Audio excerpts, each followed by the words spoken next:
वस्सलातु वस्सलामु अला रसूलिल्लाह। क्या स्ट्रॉबेरी खाना जायज़ है?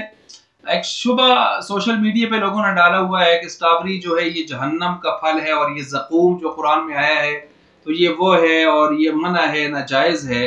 लेकिन ये बात तहक़ीक़ के ख़िलाफ़ है। अरबी में इसको फराविला कहते हैं, ज़क़ूम तो नहीं कहते।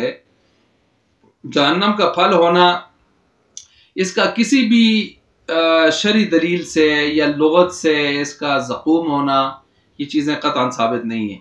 लिहाजा स्ट्रॉबेरी का खाना बिल्कुल क्या है, जायज़ है और दुरुस्त है। इसको जहन्नमी फल कहना या तर्क करना और नाजायज़ और हराम कहना, तो फिर इस पर यह भी याद रखें कि जो चीज़ हलाल हो और उसको आदमी हराम कहे तो हलाल को हराम कहना भी एक बड़ा जुर्म होता है। इसलिए ज़रा एहतियात रखनी चाहिए। देखें, आप अलैहिस्सलाम ने एक शहद का वो वाक़या पेश आया था ये बीवी के हवाले से, तो वहाँ पर कुरान करीम ने आप अलैहिस्सलाम को भी खिताब किया, या अय्युहन नबिय्यु लिमा तुहर्रिमु मा अहल्लल्लाहु लक। जिस चीज़ को अल्लाह ने हलाल कर दिया है आप उसको क्यों हराम कर रहे हैं? तो खामखा एक चीज़ हलाल और उसको हराम और नाजायज़ कहना ये चीज़ ठीक नहीं है। इसमें ख्याल कर एहतियात करनी चाहिए।